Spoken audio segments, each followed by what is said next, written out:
While the direct comparison test is a nice test that matches with some intuition that we have from some very nice pictures, there are some drawbacks to using that comparison test in order to evaluate the behavior of different series.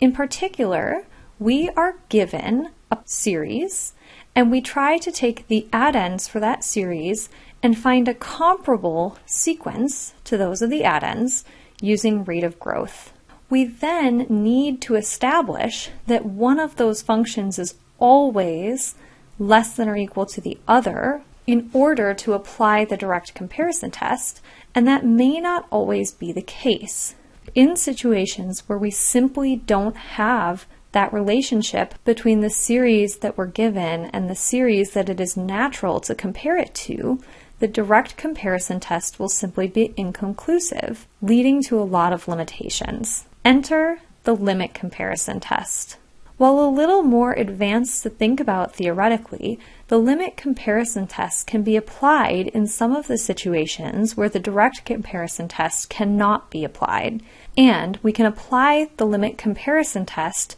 without having to think about the relationship between the a sub n's and the b sub n's, without having to think about the relationship between our two sequences of addends in terms of which one is larger and which one is smaller, which is a nice bit of arithmetic gymnastics to avoid.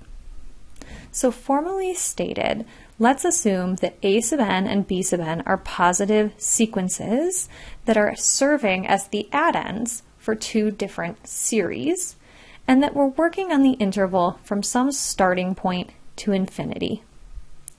Instead of establishing a relationship about the size of the a sub n's and the b sub n's, in the limit comparison test,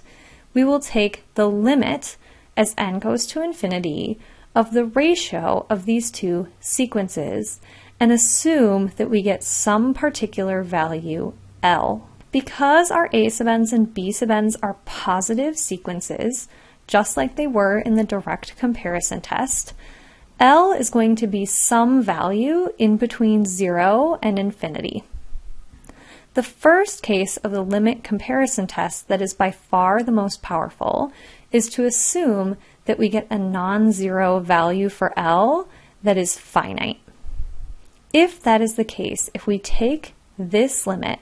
and get a number that is not equal to 0, then the two series formed by using the a sub n's and the b sub n's as the addends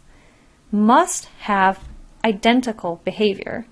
meaning that if one of them converges, the other one converges,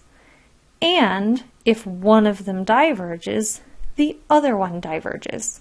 Whatever behavior one of them has, the other one has to have. There are then two other cases of the limit comparison test for what happens when L is 0 and what happens when L is infinity. And unfortunately here, this is where the limit comparison test could potentially give us unknown answers. So in the case that L is equal to 0 and we happen to know that the series having the b sub n's as the addends is a convergent series, if both of those things happen, then we can conclude that the series having the a sub n's as addends must also converge. And then a similar thing is true for the third case of the limit comparison test. If we compute this limit and get infinity, and the additional piece of information that we know there is that the sum of the b sub n's is a divergent sum, then we can conclude that the sum of the a sub n's diverges as well.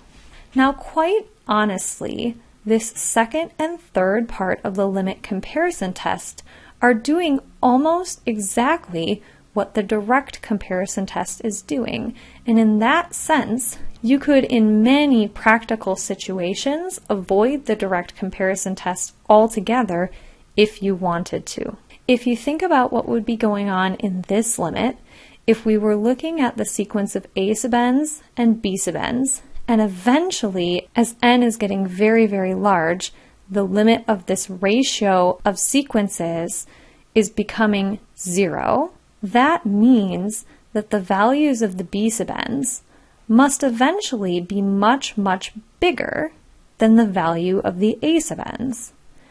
And in that case, if I'm adding up a bunch of terms where these terms are bigger than these terms,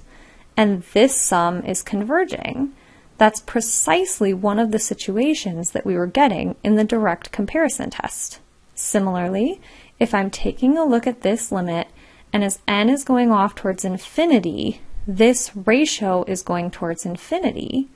that's telling us that the B sub n's must be much, much smaller eventually than the A sub n's. Thus, if we happen to know that the sum of a bunch of smaller terms than the A sub n's is already adding up to infinity, then certainly this sum of larger values must add up to infinity as well. So the real case of the limit comparison test that is truly different from something we've seen before is this first case. And what this second and third case is trying to do is do a lot of the work that the direct comparison test was doing for us via a limit, as opposed to an actual comparison of size directly of the A sub n's and the B sub n's.